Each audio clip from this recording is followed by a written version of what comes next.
Hello, good morning and good afternoon, everyone. Welcome to Beyond Compliance. My name is Aaron Bolshaw. I'm with Safety Chain Software. And for those of you that may be joining us for the first time, a couple helpful tips to make the most of your days. First of all, it's an informal conversational approach. Please ask questions throughout the presentation using your console on the right. We will get to those that Q&A session at the end. We're excited to share any knowledge that we have specific to your process manufacturing facility, ISO needs, etc. After the call, everyone will be able to access the recording link and the slides and all that kind of stuff on the websites. So we'll be able to kind of follow up with any teams after that as you see fit. Last thing, everyone is on mute. If you have any audio issues, one good thing to do is to call in if needed. So with that, I do want to introduce our presentation panelists today. IJ Arora is the president and CEO of QMII, and he's got a 30+ year distinguished career focused around ISO standards, process improvements, and overall business effectiveness that spans a wide range of industries. He's also an exemplar global master auditor and lead auditor, and overall a great author. He speaks frequently on management systems, conflict management, crisis management, and leadership. Deep experience in all of those. And IJ, I appreciate you taking some time today with Beyond Compliance. Welcome. Thank you, Aaron, for that introduction to understand how to conduct value-adding audits. And I will take a minute there to introduce to you how do you provide value, and of course, maximizing auditors' contribution, what kind of training and on-job training you should have for the auditors, how to assimilate and share information for improvement. So we do have all those who are attending and a little breakup of it. I do see that most of you are quality professionals, auditors with an interest in food safety and operations. It does not matter what you do, but if you are a quality professional, if you are a senior management, this discussion always comes up. Is this audit a formality? I just need to do the paperwork to get over this auditing requirement. Or is there a real return on investment that I'm making with all these quality departments and professionals and the rest of it? And my experience and answer to you is you provide value if you do a value added auditing phenomena, which I'm going to talk about. So a bit about my company, QMII. It has provided, I think, best in industry process improvement, consulting, auditing, and training since 1986. We are headquartered in Ashburn. We are a 9001 certified company. We are on the GSA contract with the federal government. We are a small business, DBE, minority owned. And of course, we also hold the Schedule 70, which means cyber security and the vast array of standards that we do, including maritime. We have a lot of clients. I've just put up a few of them, and we take pride, and it's an honor that U.S. Coast Guard is one of our clients, and we do their management system for the prevention department, the mission management system. The wonderful Federal Highways has a management system, which we are the consultants for that, and the rest of them, as you can see. And on the right side, you can see a whole lot of maritime companies. You see aerospace, you see the US Army. We haven't put, I think, the US Air Force, but we work with all these clients. All right. You will see in front of you a definition of auditing. Sometimes when you come for a webinar like this, you could ask, why are you putting up this definition? We could read it in ISO 19011. We don't need for you to say, as Aaron said, I'm a master auditor and then come and put up a definition. Well, I want you to look at it because this is the starting point for a value added audit. And the very first thing is, please remember, audits are systematic. They are not informal.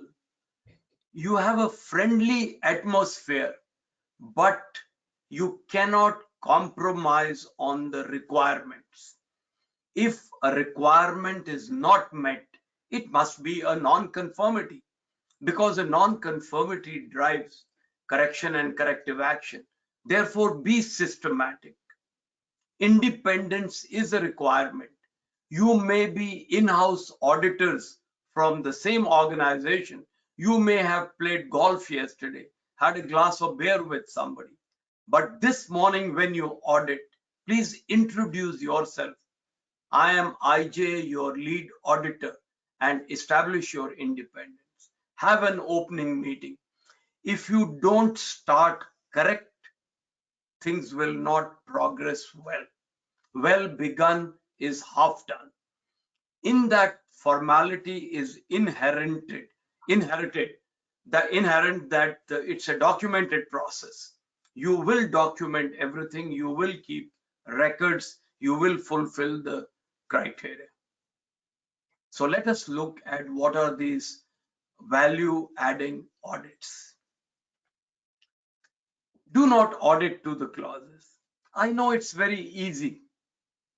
It's easy for you if you are an auditor, if you just go down the line 4, 5, 6, 7, 8, 9, 10. It's very easy. But please do not audit to the clauses. Work is done to meet the requirements of the clauses, but it is not done in a sequential manner as per the clauses. Work is done, processes are followed as per how the processes sustain what your organization does. Your intent is to produce conforming products. Your key processes help you to do that. Please remember, this is from your ISO 9001 and from all the standards, that you must have processes and you must know the sequence of their interaction. Therefore, why would you audit in any other way if not to see how the core business runs? How do the key processes ensure conforming products and services? How do they ensure continual improvement? How do they mitigate the risks in the context of the organization? Therefore, as an auditor, seek evidence of effective process control. You may follow any loop, any feedback, but the top management commitment should be demonstrated as you look at the processes. So first point, please audit to the procedures and processes, not to the clauses. Beware of fixed checklists. I'm also an aerospace auditor, a maritime auditor, food safety auditor. I can tell you we have checklists for everything and anything, and for security. They can be canned checklists for third party, for registrars, because their job is not to improve your system, but to see that your system meets the requirements.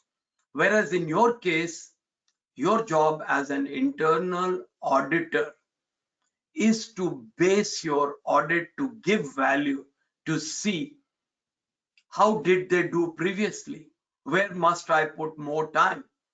If they had lots of non-conformities in a particular procedure the last time or before, then you must give more time to that process.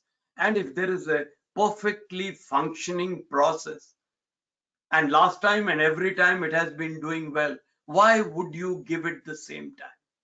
Unless it is the management's objective, because it affects safety, security, it is a priority with the management.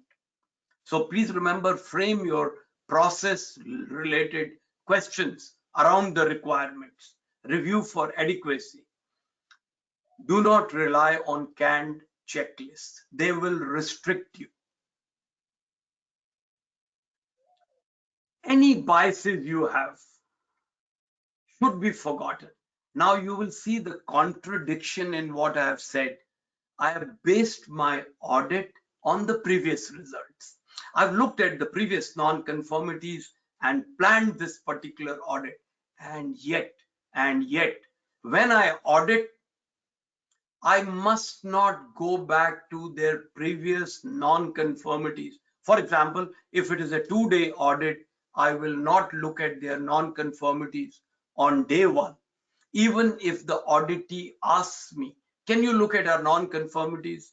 I would tell them, I don't want to be biased.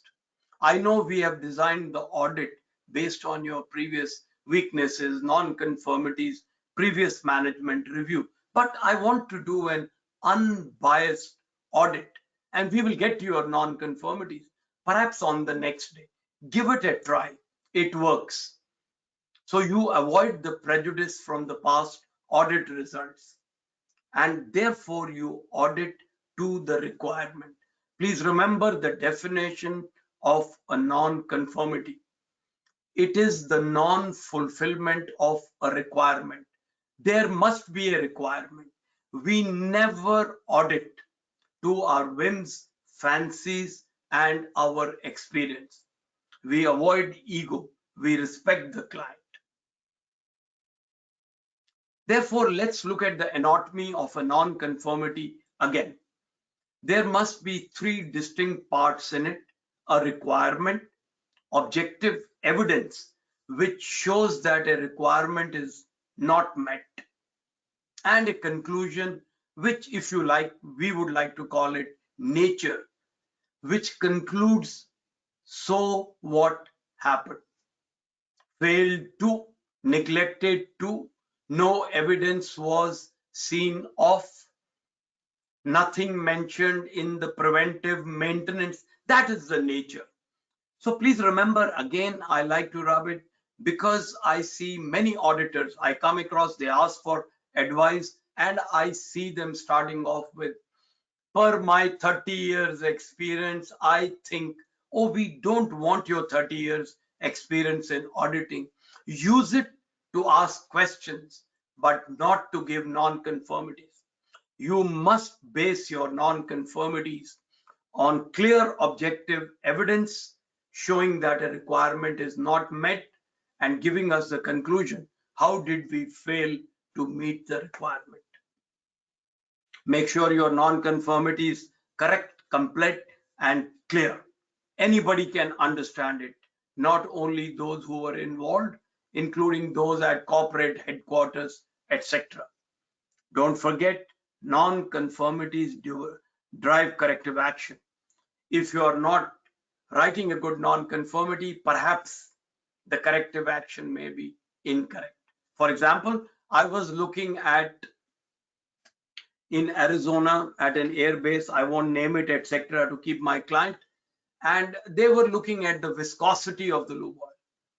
Now, if I do not give good objective evidence that it was summer, it was afternoon, the temperatures were 100 plus, they may not be able to do the root cause analysis which leads to the viscosity of the lube oil. They may look at other factors. Therefore, complete objective evidence is a must, So let us see how you can maximize your contributions to the audit process. So please remember, audits are not pass or fail. If we go by pass or fail, they will try to hide their non-conformities, and please note, you will have ruined the environment for quality. Creating the environment for quality means non-conformities must be reported. Please remember, I've done my doctorate in process-based management system, and there I came out with, coined this kind of a phrase: the only bad non-conformity is the one you do not know about. If you know about it, it will drive correction and corrective action. will ensure your management system improves continually.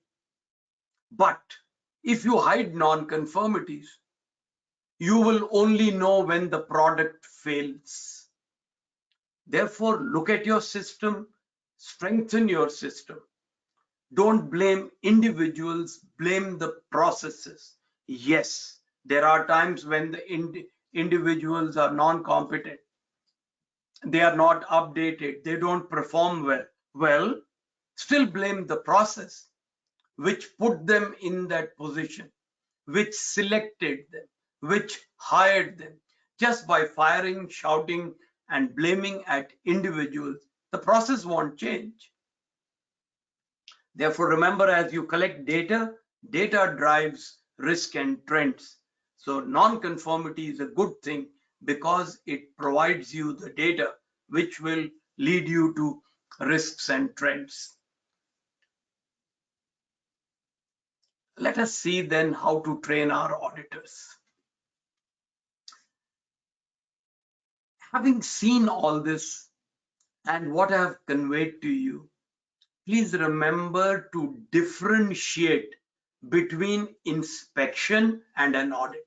Many auditors mix up this.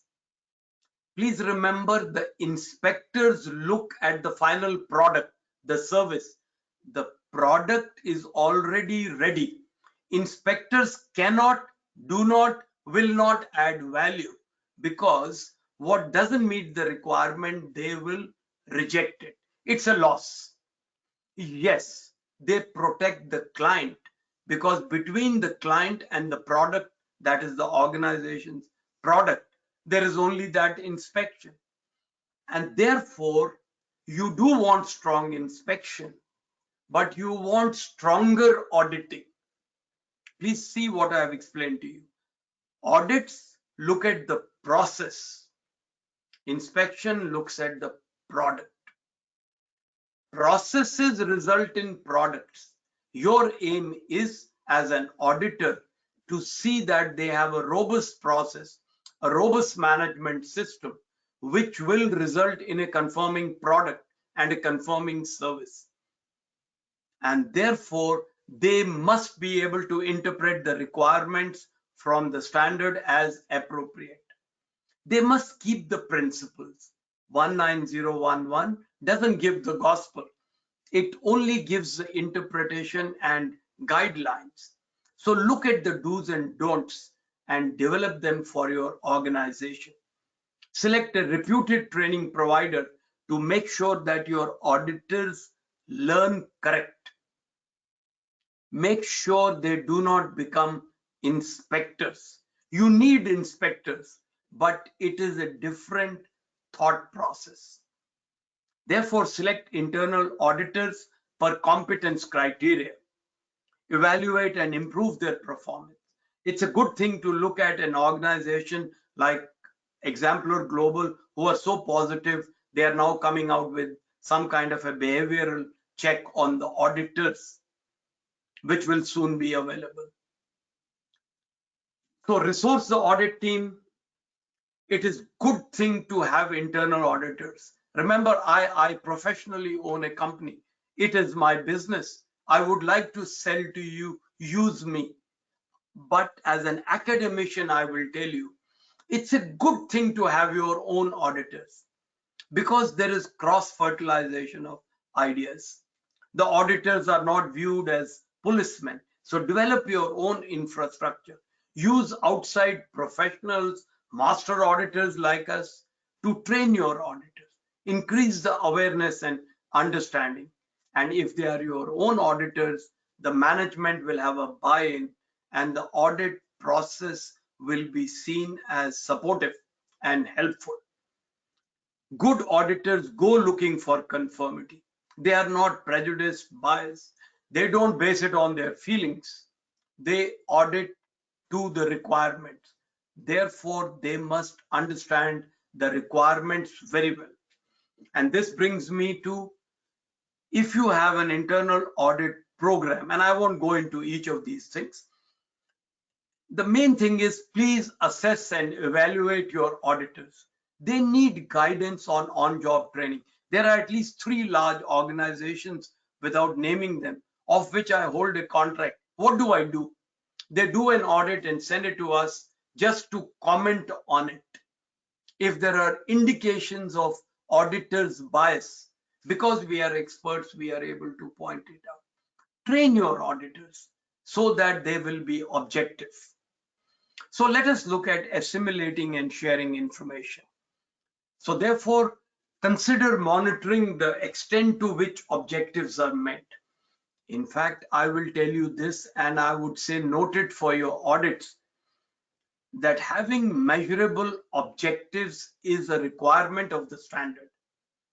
Having the policy converted into measurable objectives is a requirement of the standard. And yet, when I go to an organization and I say, can I please see your measurable objectives? They are often making a guesswork. And then they are wondering, why is my system not working? Hey, you haven't provided KPIs, key performance indicators. What is the KPI? It is a measurable objective. It is a requirement of clause 6, and it is connected to 522 in the ISO 9001 to the policy. Policy must be converted into measurable objectives. So root causes of non-conformities. How effective is your corrective action? I know of numerous instances where corrective action has been taken. 6 months later, the users have gone back to their original ways. It was not effective. You spend money, but they thought it was no good. So please remember to go back and not only have a closing date for the non-conformities, but to put a cyclical date for verification that the corrective action is actually effective. So you want to therefore look at the performance as per 932, do a management review, analyze and present the data, ensure leadership is briefed on matrix. For all this, it is a good idea to have some kind of a software which will enable you to determine the risks and trends. Let me hand over to Aaron to go ahead with this. Yeah, we got some good questions. One of them, I came in kind of early and I was almost gonna just jump in because you had a really good point, IJ, about getting away from the rigid checklists, right? And somebody said, how do we do that, right? Like, so when you're faced with a lot of paper and manual processes, what you're gonna be doing is going off of a checklist in some way, shape, or form. Is there any advice you'd give to people on being flexible with those checklists, or what would you add as commentary to that? So sir, to whoever asked this question, I will say first that you have got used to a canned checklist.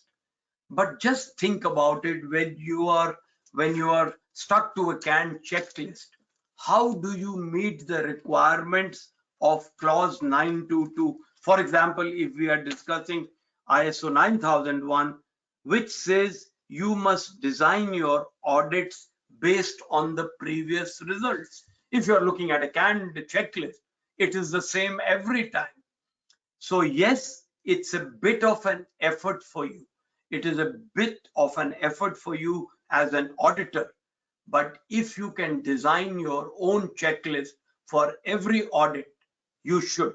And to this, I will further add, you have an audit plan to meet the client's objective, meeting the scope, staying within the scope, and as per the criteria. So you've given, say, a slot to the purchasing process. If the slot is 40 minutes, you don't want to waste time, go anywhere, wherever the questioning leads. You already know I've got 40 minutes. Maybe I'll take 4 to 5 minutes for each and I'll have to wind up. Therefore, at the most, I can ask 7 good questions. Look at the process. Design those 7 good questions. Back them with the clause. Never ask a question for the sake of just asking. It must be backed by a requirement. And there you are ready to ask a question. And for those of you, because it's a webinar, we want to give the others a chance. If you have a further question for me, or if you would like me to send you a checklist, the one I use, because 19011 doesn't give a format, I'll be happy to share a checklist with you. And I think from there you can decide how to make a checklist for yourself. Does that meet your requirement? Yeah, that's great. Thank you. That's a great answer, IJ. We've got a couple more, of course. So Adam asks, I understand we should not audit clauses, but are there process approaches or are there process approach auditing tools and templates to train internal auditors on the process approach? I think you just mentioned you have a checklist. Is there anything else? Is there any other auditing tools or templates that you could recommend? So to whoever asked this question, I say first, your question therefore indicates first, sir, that somebody could not explain clause 4 to you very well. And I don't mean to use this as a tool to challenge, but please remember 441, bravo. It says determine the sequence and interaction of these processes.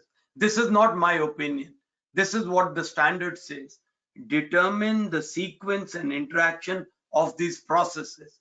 It means how do the various processes in that organization interact? And the clause says how do they interact and in what sequence to achieve and meet the policy requirements. And then in each process, you will have a similar requirement and you are required to audit that. Now, if you have a canned checklist or a clause-based checklist, you will not be able to do. What you need to look at is how does that organization function? All right, it starts with their getting business. So they have a business development process. So I will audit the business development process first. They do design and development. I must audit the design and development process. I'm not auditing clause 8.3, but I will use 8.3 when I'm doing design and development. Does that make sense? So I'm not auditing to 8.3. I'm auditing the process to see how it works. And as it works, does it meet the requirements or the appropriate requirements of clause 8.3? So if you have further questions, sir, please feel free to send me an email. I'll send you some more answers. Awesome, and that was Adam. Yeah, Adam, that's really good. I'm going to put your information up on the screen really quick, IJ, so that as we go through the remainder of these questions, people can kind of chat this or jot this stuff down because we got a couple more to get through, okay? Yes, sir. Sarah asks, and this is an interesting one. So she asked, what kind of software is out there to help reduce risk in warehousing? First of all, Sarah, when you asked this question, I saw it come through.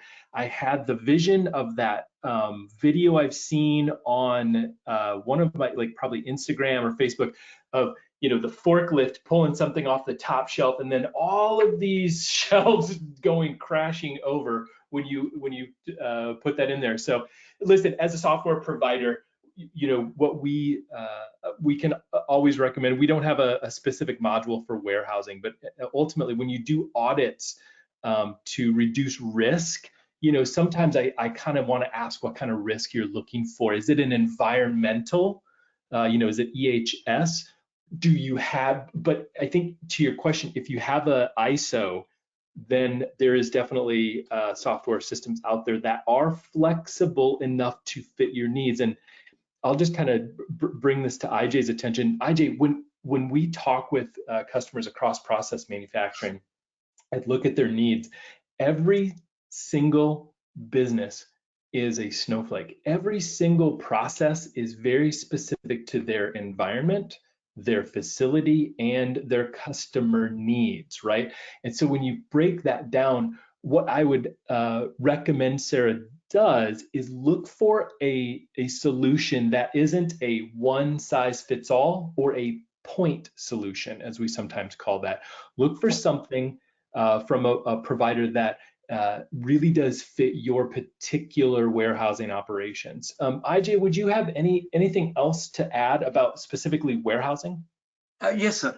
We have done a lot of work with warehouses, and especially with the Air Force and Army and the inventories they maintain, and you know, sometimes without quoting anybody, I will say that I've been to an organization where they had inventory lying around, and they had lost track of the expiry date, and it amounted to maybe $500,000.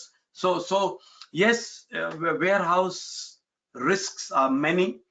Warehouse also end up in aerospace environments where you find that something which doesn't meet the requirement is a non-conforming products gets mixed up, and you must keep it caged, and so there are many risks in the warehouse work, Sarah, and I appreciate what you are saying.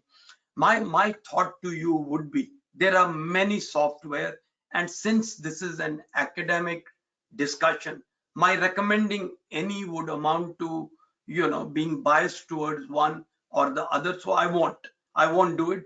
I can do it offline, but I will give you an academic thought on it. When you select a software for your warehouse and for the risks you have, one, study your non-conformities, trends, issues that you are having, the trends that you are having. Don't jump to a software and now fit your problems to it. Instead, first define your requirements and then look for a software or have it developed. I call it the as is approach. So please remember, I see many organizations spend millions of dollars on software, and they do not appreciate the as is of their system. Our wine is bitter, but it is ours, say the Brazilians. And let us go ahead and improve that wine, but at least it's ours. So know your problems. We in the commercial market, I include myself, we always have a solution in our pocket, but it may not be the most appropriate for you. So we want you to have the problems defined so that we can be the academician to help you, or you yourself can. So what am I answering?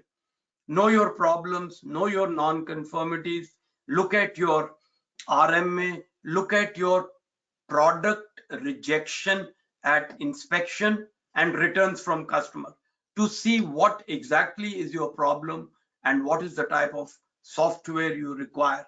Maybe you need one designed, maybe there is one available.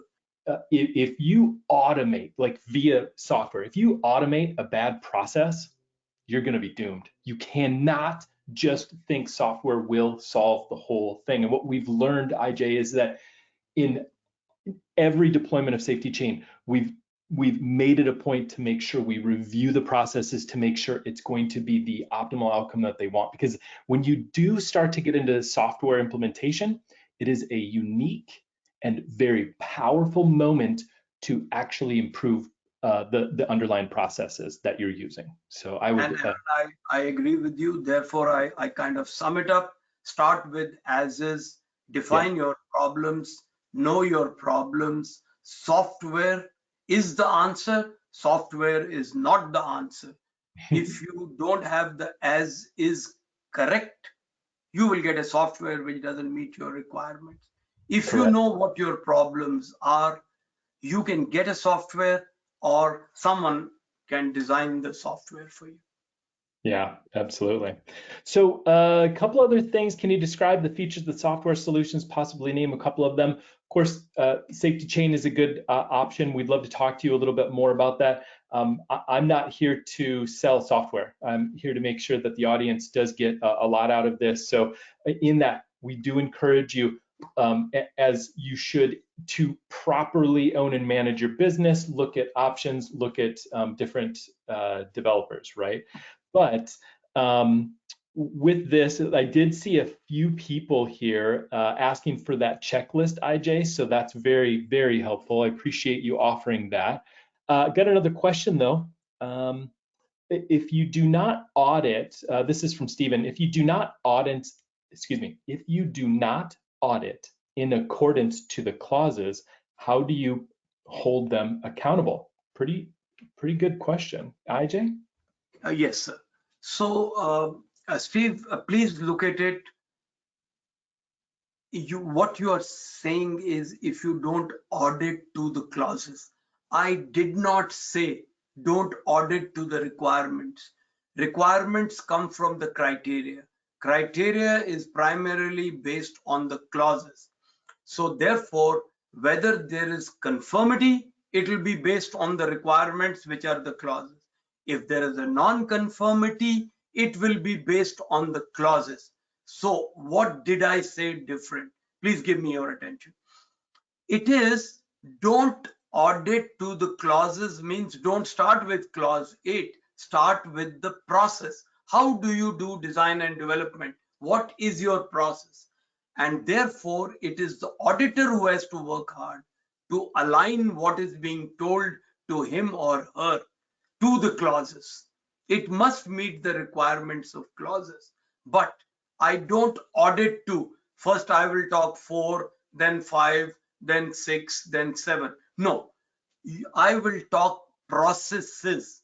The processes in them will meet the requirements of the clause. I'll give you a hint, Steve, to see what is to be done. An organization can, for example, list all the processes on the, say, left side of a page and all the clauses on top. Now you can see where that clause meets the requirements of the process. And then I will audit still to the processes. And by the way, the clauses requirements will be met. Are you seeing the difference, Steve? If you don't, please feel free to send me an email and I will answer you further. Because I've gone, for example, to an organization without naming it. They have had the system for 17 years and they say my system doesn't work. And I told them, of course, and I can tell you for the next 17 years also, it will not work. Because when I opened their quality management system, it was written 4.1, 4.2, 4.3. So I said, where is Mr. 4.3? So I can talk to him or her. Where is 5.1? You must write your system to the way you work. In fact, I will make should I say that killing statement, which is, please do not write your management system. This is to the organization for the auditors. Write your management system for your employees so that it is written to the processes by which they work and produce the products, and let the auditors audit. And to you all auditors, my brother auditors, I say, audit well, learn to audit to the processes and align it to the clauses. Does that help? That does. I think that's a great summarization. Thank you. I've got, IJ, this is a question. I love this question. So I'm just going to get into it. John asked this: how do you separate the process audits and the system audits of the production process? That's a really, I mean, to be honest, like that's a hard concept maybe to get, but that's important. Can you speak to that a little bit? So first of all, when you define the system comprises of procedures, processes, going down the line to work instructions or SOPs, to checklists, to forms. Please remember the word system is generic. The management system. What is the management system? It comprises of, and it is given in your ISO 9001 and the 1000 odd other standards, but primarily ISO 9001, which tells you what you require and what is a system and what is a system approach, a process-based management system approach. And in that, if you see 441, it says very clearly the organization shall establish, implement, maintain, and continually improve a quality management system, including the processes needed and their interactions. How do they interact? In accordance with the requirement of the standard. And then it talks of the sequence, etc. So when you talk what is the system, you mean what are the processes you use, whether they are documented or verbal, known, not documented, does not matter, but they do have a process. Dr. Deming says, if you cannot describe what you are doing as a process, you probably do not know what you are doing. And you as an auditor are actually going and auditing to that. Do they know what they are doing? Because if they don't, you want to give them a non-conformity to competence 7.2, that they do have a system. So please remember, in production, in a service, you work as per processes. That means you are working systematically. And I'm summing up, that means you have a core process as applicable to the CEO, to the top management, to achieve their policy. That leads to key processes which bring you the money, or which in a federal governmental thing do your main job. And then you have the support processes like training, like for example the IT infrastructure, the HR. So these support processes then support the key processes to achieve the core process. What do you do to audit? You audit to establish that the core process is working efficiently, non-conformities are being tackled, and producing conforming product by the use of its key processes supported by its support processes to give you a conforming product. So did you have another question? Do you have any stories about auditing remotely? Wonderful. So it's a favorite question, and in fact the audience will not know Mike Richmond, who's also listening, and I'm sure from Exemplar Global, and he has actually interviewed me on remote auditing and how to make it a success, because I believe in remote auditing and a lot of the auditing can be done, and my experience is extensive, including a manufacturing company in Vietnam, and the audits are as good as any. And that is not my opinion, it is the top management's opinion. A military service with 30 odd sectors has been audited completely remotely, and therefore I want to assure my audience that remote audits are a reality. They work as well. Some of you may have reservations, and to you I say with respect, it just means a little more hard work in planning the audit. But once you get used to it, it is not at all difficult. I can even hear the machinery sound if I need to in the audit by for example, whoever is in Vietnam, the lady, she's a quality manager, she puts the iPad next to it. I can, every document she sends to me, every record comes to me. So therefore I believe in the remote auditing. There are cases where a drill or an efficiency has to be determined by being present, but today the technology has advanced so much, and as Aaron was saying, there are safety chain has software, and I'm sure there are many more software. You can do an equally value adding audit remotely as you can do in person, Of course, look at and follow the norms that are given in 19011. You have to mention in the audit report the technology used and so on and so forth. You have to tell the client, if it is military and others you audit, that you are not responsible for any leakages along the software, etc. But once you have done all that, there should really be no issue at all. And anybody wants to discuss it further, they are welcome to call or email me, because no point explaining more on this. And I'm sure Exemplar Global will be happy to provide the interview they did, where I talked about value adding remote audits. It was a full 1 hour session.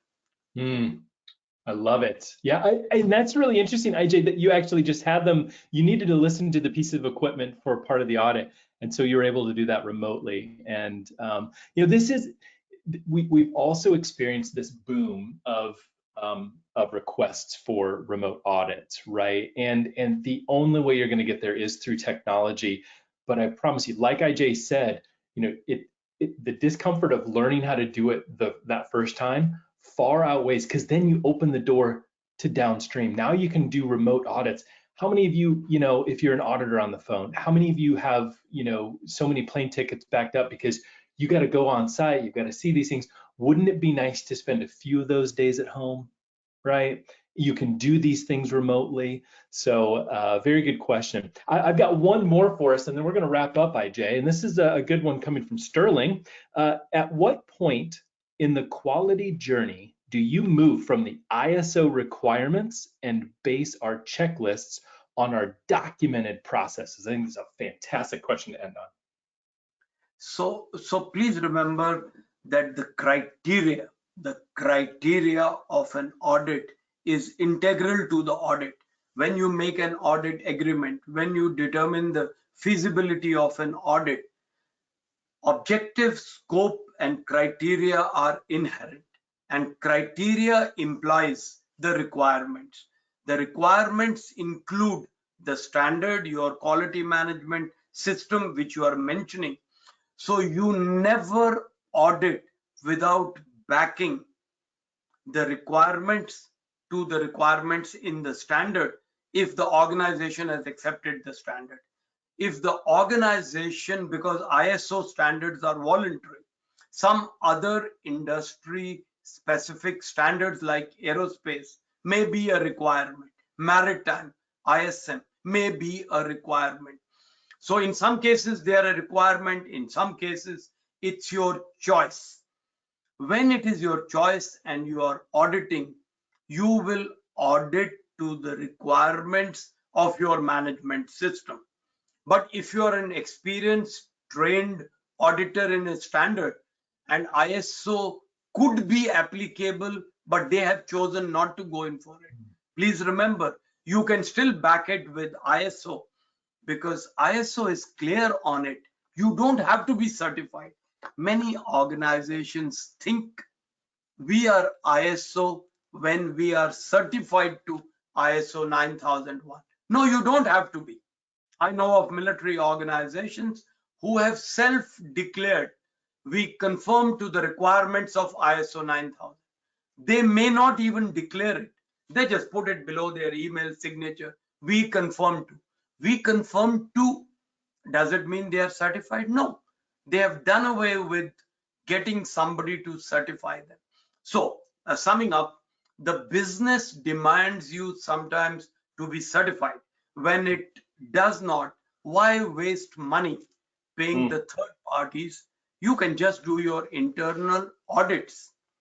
But why would you want to reinvent the wheel? The wheel is already invented for you in the ISO standard or the standard that is applicable to you. For example, for food safety 22,000, for IT 20,000, cyber security 27,001, whatever is your 1,000-odd standards. But my point is, if you can use the requirements without even getting certified, what is the harm? If you don't want to, yes, this gap will remain. Does your system actually conform to the standard? Are you good with that, sir? Fantastic. Absolutely. I think it's perfect. Time to wrap up, IJ. And I just want to say, you don't see the questions coming through. I'm moderating those. A lot of people, IJ, have a lot of thank yous. So they're immensely valuable, great information, lots of exclamation points. IJ, thank you for joining Beyond Compliance today. And Mike, I know you're still on. This is great. We've got more questions than I can remember from Beyond Compliance. We've got a really good engaged audience. So I want to thank everyone for taking a moment of their day, spending it with IJ and Safety Chain. IJ, thanks again. Have a great day. You too, sir. Thank you for doing such a great job on it. Wonderful. All right. Everyone have a great day. Thank you so much.